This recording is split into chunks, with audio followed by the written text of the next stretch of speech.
La zone Mazorette, Maya.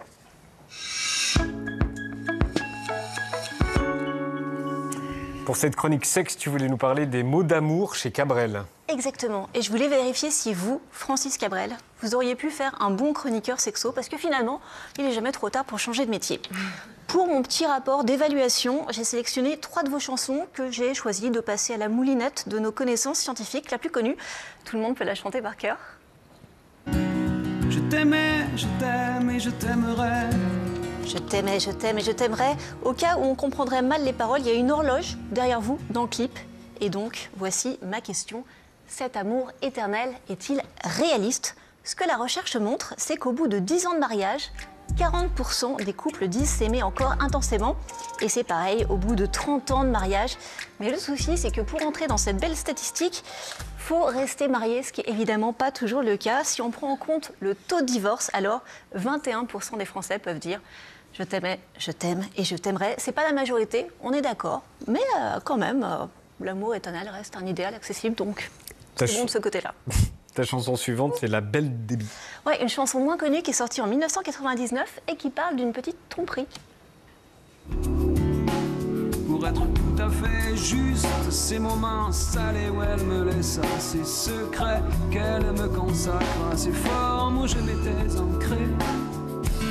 Ces cris quand son mari entra. Ces cris quand son mari entra. Alors, est-ce que les maris crient vraiment quand leur femme les trompe? Eh bien, en France, c'est pas complètement sûr, parce que nous sommes le pays au monde où l'infidélité est la mieux tolérée. On le sait grâce à une étude célèbre de 2014 du Pew Research Center, qui nous fait réaliser... Sérieux, ça, hein? Exception, c'est vraiment très, très sérieux. Non, mais elle est géniale, cette étude, en plus. On a une exception culturelle à la française. Si vous regardez le beau graphique qui apparaît maintenant, tu constateras, Yann, au lieu de te moquer, que moins de la moitié des Français trouvent l'infidélité immorale. Et regarde, on voit vraiment le décrochage de la France par rapport au reste du monde. Nous sommes exceptionnels. Je suis donc désolée, Francis Cabrel. La Belle Débit ne passe pas le test scientifique, mais peut-être va-t-on pouvoir se rattraper avec une 3e chanson. Tu as choisi un autre tube, Je l'aime à mourir. Voilà, et précisément un extrait que tout le monde connaît. On va le remettre. Je n'étais rien, et voilà qu'aujourd'hui, je suis le gardien du sommeil de ces nuits. Je l'aime à mourir. Et moi, ce qui m'a intéressé, c'est ce passage-là. Elle a dû faire toutes les guerres de la vie et l'amour aussi. J'adore la chemise rouge, mais vraie question, l'amour est-il une autre forme de guerre?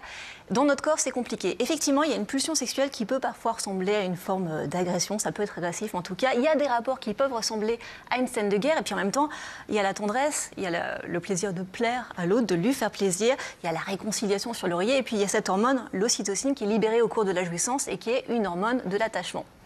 Bilan, faire l'amour, c'est pas particulièrement pacifiste, c'est pas complètement guerrier non plus, c'est un petit peu ce qu'on décide d'en faire. Donc finalement, là, vous avez assez raison et je crois que vous passez le test, en fait. Bravo. Merci.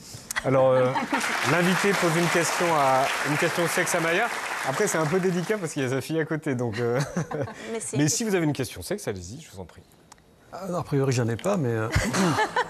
Si, à propos de la moustache, est-ce que c'est aussi sexy que ça? Parce que j'ai l'impression d'avoir été à la mode trop tôt. J'adore cette question. J'adore cette question. Alors, c'est vrai, vous avez longtemps porté la moustache. Marc en a parlé tout à l'heure et on l'a vu dans toutes vos archives depuis le début de cette émission. Ça donne un certain style, objectivement, ça vous va super bien.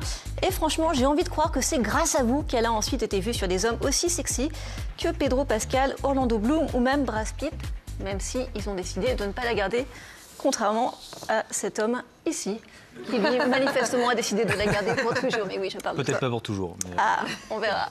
Cependant, ma rigueur journalistique exemplaire me force à mentionner vos concurrents sur le terrain de la moustache. Vos concurrents qui sont Georges Brassens, Jean Ferrat ou encore Christophe. Pour fâcher personne dans cette histoire, je propose de dire que la moustache était dans l'air de temps et que vous avez contribué à façonner cet air du temps. Et que ça continuera d'être le cas, même si vous n'avez plus de moustache maintenant. Merci Maya.